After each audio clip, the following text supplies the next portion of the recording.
Boas pessoal, estamos aqui de volta mais uma vez, hoje com uma cena um bocado mais especial, quer dizer, não tão especial como o Grail do último vídeo, mas uma cena especial. Agarrei na tesoura, mas não vou precisar disto. Estas caixas são fáceis de abrir. Afinal não era assim tão fácil. Depois curtia saber se algum de vocês conseguiu apanhar este par. Vou começar pela cena fixe.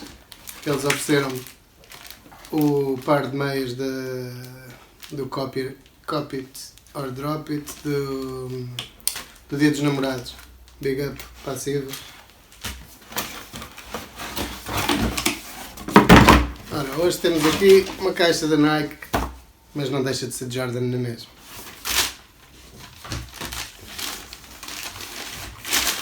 E aqui temos os Golden Toe.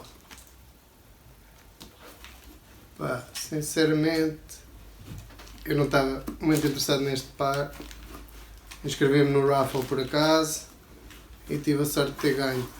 Nunca tinha ganho nenhum, estava farto de me inscrever.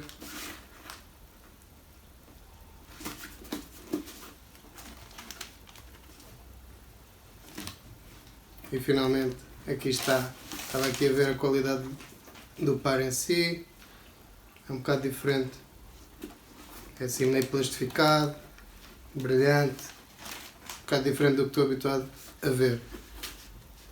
Pá, sei que este par tem alguma procura.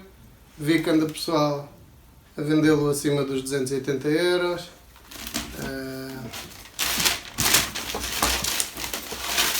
Não sei o que é que vocês acham. Deixem as vossas opiniões e é isso. Subscrevam o canal e vou deixar-vos aqui com um vídeo rápido deste par para ver o que é que vocês acham. Deem a dica se curtiram, se não curtiram, se queriam apanhar, se apanharam, se não apanharam.